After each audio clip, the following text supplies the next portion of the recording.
Mon podcast IMO.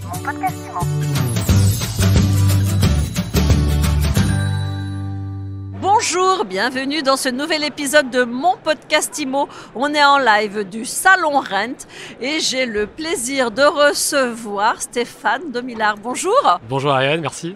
Alors vous dirigez Lycaon, c'est comme ça qu'on dit ? Lycaon. Déjà ça commence mal, Lycaon.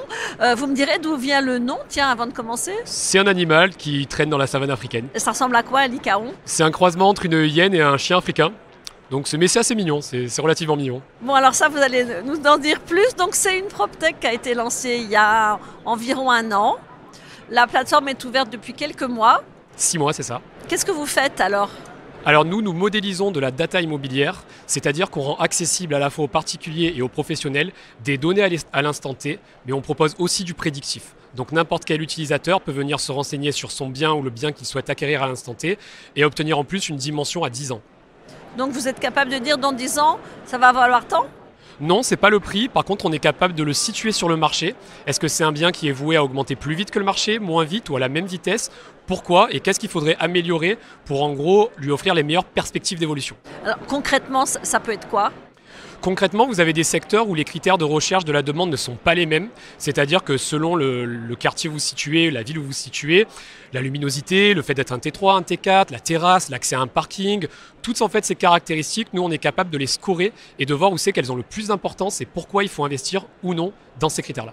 Alors le DPE, ça fait partie, j'imagine, des critères dont vous tenez compte. Alors, on a été les premiers à produire une étude à ce sujet en France, il n'y en avait pas avant. Et en fait, ce qu'il en ressort, c'est que selon certaines villes, le DPE va se classer parmi les critères de choix pour la demande, mais aussi pour les vendeurs. Si vous prenez une ville comme Paris, on va dire qu'on considère tous les 20 arrondissements parisiens, le DPE, ça s'inscrit comme le 4e critère de choix. Et ça dépasse, lors de la fixation du prix, la luminosité, la présence d'une cave et parfois même l'accès à un parking.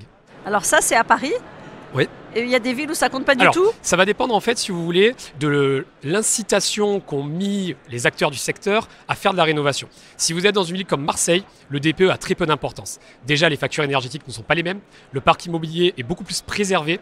C'est moins un parc immobilier locatif, donc on est moins touché par les interdictions de location liées au DPE. Donc dans une ville comme Marseille, toute chose égale par ailleurs, 2 biens équivalents, vous avez une passoire thermique, vous perdez environ 4% de la valeur. À Paris, ça peut monter jusqu'à 12% selon les quartiers. Évidemment, sur un bien à 500 000 euros, on parle de 70 000 euros de perte. C'est quoi le modèle économique de Lycaon, Stéphane Domillard ? Alors Lycaon travaille principalement avec des agences immobilières, mais aussi avec des acteurs clés du secteur, la FNAIM, des médias, à qui on va livrer des études très précises de marché qu'ils ne peuvent pas obtenir ailleurs. Pourquoi ? Parce qu'on adapte des modèles économétriques à des réalités de marché sous-exploitées aujourd'hui dans l'immobilier. Vous faites appel à l'IA, évidemment. Alors, je préfère parler de machine learning. L'IA, c'est un mot qui est vraiment très générique et il y a plusieurs composantes de l'IA, dont le machine learning.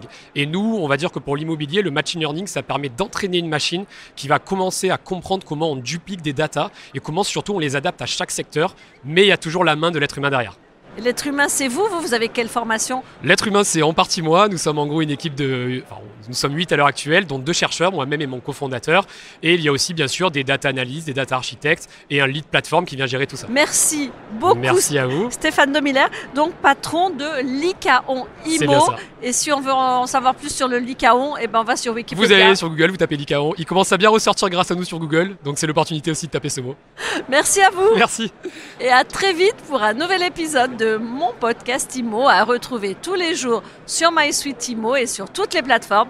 Vous êtes de plus en plus nombreux à nous écouter, à vous abonner. Alors surtout, vous continuez, vous nous laissez des commentaires et vous nous mettez plein d'étoiles parce que nous, on adore ça chez MySuite IMO. Mon podcast IMO. Mon podcast IMO.